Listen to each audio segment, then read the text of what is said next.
La salida del Conde Dooku terminó siendo uno de los fracasos más grandes que los Jedi tuvieron en siglos. No se les fue cualquier maestro, perdieron a un visionario, al antiguo aprendiz de Yoda y al hombre que formó a Qui-Gon Jinn. Él representaba la aristocracia de la fuerza, una figura poderosa, respetada, prácticamente intocable dentro de la Orden. Pero hoy vamos a ver exactamente en qué momento su idealismo empezó a corromperse, hasta convertirlo en la pieza clave de un juego que ya no controlaba. Y al final de este video vas a entender la ironía más cruel de todas. Su plan para liberar la galaxia terminó siendo el regalo perfecto para que Palpatine la esclavizara. Yo soy Mike Rojas y empezamos, muñecos. Para entender la magnitud de esta tragedia hay que irnos a la raíz. Él no fue un niño cualquiera encontrado por la Orden en un planeta olvidado. Nació en la nobleza de Serenno, como heredero de una de las casas más influyentes del sistema. Aunque fue llevado al templo siendo muy joven, ese origen nunca dejó de marcarlo. Incluso como iniciado, el futuro conde siempre cargó con una idea muy clara. Había personas destinadas a liderar y otras a obedecer. Desde sus años como Padawan,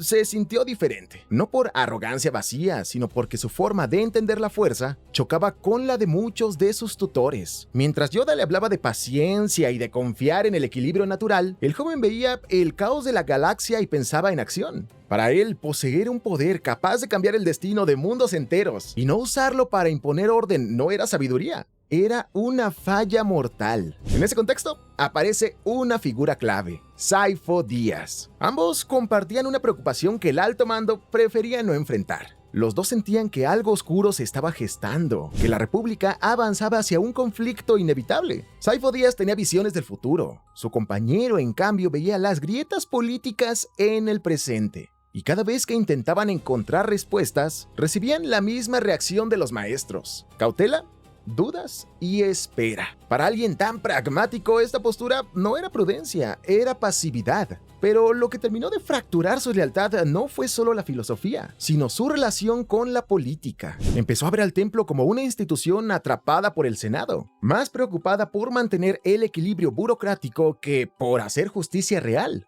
Para él, muchos de los guardianes de la paz habían dejado de cumplir su propósito para convertirse en funcionarios con sables de luz, y esa transformación le resultaba inaceptable. Su faceta como instructor deja esto aún más claro. Entrenó a dos usuarios de la fuerza conocidos por desafiar el status quo, Rael Averross y Qui-Gon Jinn. No fue casualidad. El maestro no les enseñó a romper las reglas por capricho, sino a cuestionarlas. Les inculcó la idea de que la lealtad debía estar primero con la vida, no con instituciones corruptas. Cuando ves a Qui-Gon desafiando al Consejo en el episodio 1, estás viendo a una extensión directa de la influencia de su mentor. Así se forma la paradoja. Tenemos a un duelista excepcional, un pensador político brillante y un visionario que veía venir el colapso de la República, atrapado dentro de un sistema que se negaba a actuar. El heredero de Serenno no se despertó un día decidiendo convertirse en villano. Pasó décadas intentando ser el mejor guerrero posible hasta que entendió algo devastador. Ser bueno según las reglas del Consejo podría significar permitir que la galaxia se desmoronara sin intervenir.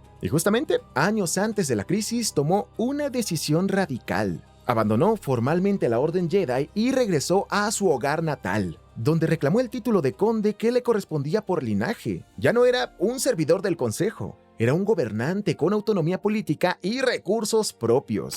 Toda esa frustración acumulada estaba al límite. Solo faltaba un evento específico para detonarla. Y eso no ocurrió en los pasillos del templo, sino en Naboo. Cuando estalló el conflicto, el Alto Consejo envió a Qui-Gon Jinn y a Obi-Wan Kenobi para negociar. Dooku, aunque ya operaba como conde, seguía visitando el templo con sus privilegios de antiguo maestro. Mentalmente, sin embargo, ya estaba fuera, observando con una certeza incómoda. El conflicto visible era solo la superficie. De hecho, incluso antes del desenlace del combate, ya había dado un paso del que no había retorno. Utilizó los códigos del maestro Sifo Dyas para borrar los archivos de camino de la biblioteca Jedi. El sistema desapareció de los registros oficiales. Un movimiento silencioso, calculado y profundamente traicionero, por lo que veremos más adelante. Sin embargo, el deceso de su estudiante a manos de Darth Maul fue el golpe definitivo. No solo por perder a su antiguo aprendiz, a quien quería como un hijo, sino por cómo sucedió. Qui-Gon había advertido sobre la presencia de un guerrero oscuro, y la respuesta fue nuevamente cautela, dudas y espera. Un guerrero Sith había regresado y el consejo no lo vio venir. Para el viejo Jedi eso no fue prudencia, fue una falla grave. En ese momento, algo terminó de romperse. La institución no solo había fallado en proteger a uno de los suyos, había demostrado que no estaba preparada para enfrentar la amenaza que se avecinaba. A ver, imagina la escena. Mientras el consejo se dirige a despedir a Qui-Gon, él no está con ellos. Se encontraba solo bajo el árbol del patio del templo, mirando las hojas caer. ¿Estaba de luto? Sí, pero sobre todo estaba furioso. No soportaba estar cerca de los maestros que, según él, habían permitido esa baja. Y esa fue la última vez que caminó por el templo como un antiguo maestro respetado. Ahí, la maestra Yaddle lo encontró. Ella no fue a interrogarlo, fue a consolarlo. Notó su distancia y se acercó con empatía, pero él ya estaba cerrado. Le dijo que necesitaba tiempo y se marchó. Luego salió para reunirse con su nuevo aliado, Darth Sidious, que de hecho no necesitó seducirlo con promesas vacías. Hizo algo mucho más efectivo. Le dio la razón. Validó su diagnóstico sobre la República y le ofreció el poder necesario para corregirla. Sin embargo, Yaddle había sentido que algo no estaba bien y decidió seguirlo. Su rastro la llevó hasta una zona industrial abandonada. Allí descubrió la verdad. Su antiguo compañero no estaba buscando respuestas, estaba conspirando con el enemigo. Aún así, no lo atacó de inmediato. Salió de las sombras y teniendo la evidencia frente a sus ojos, intentó razonar con él. Le dijo que el consejo podía escucharlo, que aún podía regresar. Y ese fue el verdadero punto de quiebre. Tuvo una opción real de detenerse cuando ella le dijo: sin importar las mentiras que él te dijo, sin importar lo que hiciste, puedes compensarlo ahora entregándolo a la justicia. Pero observa su respuesta. Tengo miedo. Una compañera le tendía la mano justo frente al enemigo, pero ya estaba demasiado comprometido con su propia visión. En lugar de aceptar la ayuda, encendió su sable. Tras un duelo brutal, ella volvió a apelar a su amigo a la lógica. Tenías razón sobre muchas cosas. El consejo debió escucharte. Qui-Gon no debía morir. La duda cruzó su rostro, pero duró muy poco. Volvió a atacar y finalmente la aplastó bajo una pesada puerta metálica. Es en ese momento cuando sella el pacto con su nuevo mentor. Lo has hecho bien, mi aprendiz. Levántate. Maestro. Y aún así, ella todavía seguía con vida. Logró levantar la estructura usando la fuerza. Agotó hasta el último aliento, pero cayó. Él la miró y le dio su última justificación. Lo único que quiero es traer paz y orden a la galaxia. Y después de intercambiar unas últimas palabras, la remató. No fue un duelo honorable, fue una ejecución fría. Al quitarle la vida a Yaddle instantes después de jurar que buscaba la paz, su lógica se fracturó por completo. En ese hangar murió el idealista. Lo que quedó fue un hombre convencido de que cualquier crimen, incluso acabar con los suyos, era un precio aceptable para cumplir su misión. Sin embargo, mucho antes del estallido abierto del conflicto, el maestro Saifo Dyas, como te había dicho, había encargado en secreto la creación de un ejército clon en camino. Tras perecer, el proyecto no fue cancelado. Dooku asumió el control en las sombras, mantuvo el encargo activo utilizando el nombre de su antiguo compañero y viajó personalmente para reclutar a Jango Fett como plantilla genética. El ejército que terminaría sirviendo a la República continuó desarrollándose bajo su supervisión indirecta. Al mismo tiempo, trabajaba en el frente opuesto. En Geonosis, bajo la protección del archiduque Poggle el Menor, coordinó las corporaciones más poderosas de la galaxia y consolidó la estructura militar separatista. Fábricas de droides, financiamiento y liderazgo político quedaron alineados bajo una sola dirección. Desde Sereno, ya como conde y líder político reconocido, consolidó el movimiento separatista. No necesitó manipular mentes, hizo algo más efectivo. Habló de agravios reales. Viajó a los mundos del borde exterior, sistemas ignorados por el Senado durante generaciones, y expuso lo que muchos ya sentían: que la República funcionaba para unos pocos, que Coruscant acumulaba recursos mientras otros sectores eran desatendidos, que los Jedi, subordinados al poder político, habían perdido independencia. El movimiento no nació de una mentira absoluta, sino de una verdad incompleta, y él la moldeó con precisión. En Raxus, la capital de la Confederación, fue reconocido como líder político. Para muchos, no era un tirano, sino la alternativa a un sistema que consideraban agotado. En su mente no se estaba destruyendo la República, estaba reemplazándola por algo que consideraba más eficiente. Pero el plan necesitaba un catalizador, y eso llegó cuando Obi-Wan descubrió la existencia del ejército clon en camino y siguió el rastro hasta Geonosis. Allí presenció la reunión secreta entre el conde y las grandes corporaciones separatistas. El Jedi fue capturado, luego Anakin y Padme, intentando rescatarlo, también fueron apresados. La ejecución pública en la arena no fue un simple acto de brutalidad, fue una declaración política, un mensaje. Él sabía que la República no podría ignorarlo, que los Jedi actuarían y que cuando eso ocurriera, el ejército clon estaría listo para entrar en escena. Cuando estalló la batalla en la arena, él observaba desde el balcón. Sabía que el conflicto había llegado al punto de no retorno, y también que la intervención del ejército clon transformaría lo que parecía una crisis localizada en una guerra a escala galáctica. Ese día no improvisó nada. Fue la ejecución visible de un plan que llevaba años desarrollándose en secreto. Con la guerra oficialmente iniciada y su posición consolidada como líder de la Confederación, el conde se convirtió en el rostro político de un conflicto que en realidad beneficiaba a un solo hombre. Pero mientras hablaba de libertad y soberanía, en privado, Darth Tyrannus mostraba otra cara. Despreciaba a los Jedi por haberse convertido en instrumentos del Senado. Sin embargo, terminó reproduciendo el mismo modelo de subordinación con sus propios aliados. Entrenó a Zach Ventress y al general Grievous no como herederos de una causa, sino como recursos estratégicos. Ventress fue valiosa mientras resultó útil. Cuando Sidious consideró que representaba un riesgo, Dooku obedeció sin dudar. Grievous fue instruido personalmente en el uso del sable, pero jamás recibió un reconocimiento real. Para el conde, ambos eran reemplazables. El hombre que hablaba de lealtad a una causa superior nunca priorizó a las personas. En su intento por imponer orden, construyó una estructura basada en sacrificios ajenos y control centralizado. Y sin notarlo, comenzó a parecerse cada vez más al sistema que decía querer corregir.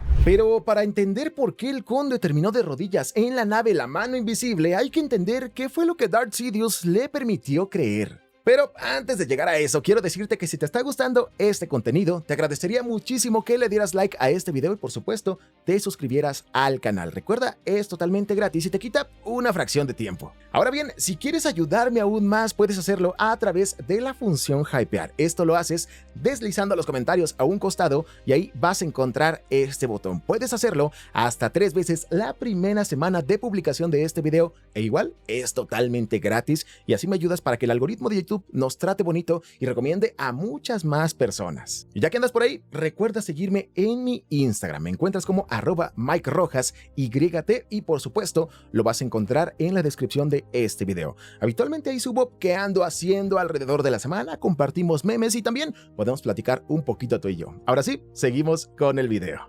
Porque el secuestro del canciller durante la batalla de Coruscant no fue un ataque real, fue una operación diseñada por el propio Señor Oscuro. Dooku esperaba en la torre de observación, sabiendo que Palpatine no corría peligro. Su papel era enfrentar a Obi-Wan y a Anakin en un duelo decisivo, tensar al joven y empujarlo un paso más hacia la oscuridad. Según lo que él entendía del plan, el enfrentamiento debía culminar con su derrota y captura, una caída estratégica que marcaría el cierre visible de la guerra. Él no era ingenuo, conocía perfectamente la antigua regla de los Sith: solo existen un maestro y un aprendiz. Pero su ego, su linaje y su convicción de estar por encima del resto hicieron que aceptara la idea de ser una excepción. Su mentor nunca le prometió abiertamente romper la regla. No hacía falta. Le bastó con insinuar que el nuevo orden necesitaría algo más que un solo Sith operando en secreto. El plan que creyó entender era claro. Él sería la cabeza política del nuevo régimen, la figura civil que traería orden a la galaxia tras la caída de la República. Anakin Skywalker, en cambio, sería reclutado como un recurso militar, un ejecutor poderoso, un general oscuro al servicio del Imperio, no un reemplazo. En la mente del antiguo Jedi, él jamás fue un igual. Lo veía a través de un clasismo profundo. Un joven extraordinariamente fuerte en la fuerza, sí, pero impulsivo, emocional y sin la disciplina ni el refinamiento que, según él, exigía el verdadero poder. Nunca lo consideró un rival. Para él el chico era una herramienta futura, no un heredero. Y esa subestimación selló su propio destino. Darth Sidious explotó esa arrogancia con paciencia. Durante años empujó a su aprendiz a provocar a Anakin, a enfrentarlo, a atacarlo emocionalmente. Le aseguró que cada duelo, cada humillación, cada pérdida era parte de un proceso necesario para despertar la oscuridad latente en el joven. Y él obedeció sin cuestionar, convencido de que estaba forjando un arma que algún día serviría al gobierno que él mismo ayudaría a dirigir. Incluso en su último combate entró confiado. Creía que todo estaba bajo control. Según lo que había entendido de la estrategia, debía eliminar a Kenobi o dejarlo fuera de combate, enfrentarse a Anakin y aceptar una derrota calculada. La guerra estaba por terminar. Su caída sería temporal. El futuro aún le pertenecía. Pero nunca comprendió lo que su maestro realmente pensaba de él. Para él, el conde ya había cumplido su función. Su dinero, su influencia y su capacidad para dividir la galaxia habían sido vitales. Pero como Sith, era una figura envejecida, rígida, demasiado convencida de sus propias ideas. El futuro emperador no quería un socio que soñara con reformar la galaxia. Quería poder absoluto, alguien joven, maleable y capaz de obedecer sin preguntar. La gran ironía es que pasó la guerra entera creyéndose un alguien central, cuando en realidad solo era alguien reemplazable. Evaluó a Anakin durante años sin entender que la prueba nunca fue para él. Palpatine no estaba midiendo a Skywalker, estaba decidiendo cuándo reemplazar a su viejo aprendiz. Cegado por su propia importancia, jamás vio la verdad. No era socio del plan, era el sacrificio necesario para que el verdadero heredero del lado oscuro diera su primer paso. Y todo, tal como te dije, ocurrió sobre Coruscant. Cuando el conde perdió las manos y cayó de rodillas con los sables cruzados en su garganta, no sintió pánico. Sintió que el combate había terminado. Para él, la parte física ya había quedado atrás y ahora debía intervenir su mentor. Esperaba que el canciller hablara, que detuviera a Skywalker y diera la orden de arrestarlo, tal como había entendido que sucedería. Dooku miró a Palpatine, buscó una señal, una confirmación de que el plan seguía en pie. Lo que recibió fue una orden de ejecución. Acábalo. Acábalo ya. Entendió la verdad en ese instante. Comprendió que nunca hubo lugar para él en el futuro imperio, que la regla de dos se respetaba sin excepciones, y que él, el hombre que se creyó indispensable, solo había ocupado el puesto de manera temporal mientras Sidious preparaba a su verdadero aprendiz. No tuvo tiempo de reaccionar, no tuvo margen para intervenir ni control sobre lo que venía. La decisión ya estaba tomada. En esos últimos segundos no vio a un enemigo enfrente de él, vio el resultado de su propio error. A un joven siendo manipulado por el mismo hombre que lo había engañado a él años atrás. Y Anakin lo ejecutó. Con ello, desapareció la última persona que podía haber expuesto al verdadero enemigo antes de tiempo. El cuerpo del conde fue abandonado a su suerte, perdido en la atmósfera, olvidado tanto por el líder al que sirvió, como por la galaxia que creyó estar salvando. Y es que su historia nos deja una lección incómoda. No estamos frente a un villano que nació siendo malvado, sino ante un idealista que creyó ver más claro que los demás y terminó perdiendo el rumbo. Identificó problemas reales, vio una república corroída, incapaz de reaccionar con rapidez, y a una orden Jedi atada a decisiones políticas que muchas veces les impedían actuar. Su diagnóstico no era del todo erróneo. El problema fue la solución que eligió. La soberbia lo convenció de que podía aliarse con la oscuridad para imponer orden. Creyó que era lo suficientemente inteligente para usar a los Sith como una herramienta sin pagar el precio. Pensó que Sidious estaba bajo su control, cuando en realidad siempre fue al revés. La consecuencia fue devastadora. Al intentar imponer su visión por la fuerza, terminó provocando el mismo caos que juró combatir. Quería salvar a la galaxia de la corrupción y terminó siendo la pieza clave que entregó el poder absoluto a Palpatine. No la liberó, ayudó a condenarla a décadas de dictadura imperial. Y esa tragedia no se limitó a quienes cayeron en el lado oscuro. También arrasó con Jedi que lucharon por proteger la República desde la compasión. Incluso con aquellos que dedicaron su vida a cuidar a los mismos soldados que, sin saberlo, terminarían ejecutándolos. Y si quieres conocer esta tragedia, aquí te dejo el video de la maestra que entrenó al ejército que él ejecutó. Aquí vemos la historia de Shakti. Créeme, este video te va a dar que pensar. Yo soy Mike Rojas y nos vemos en este video.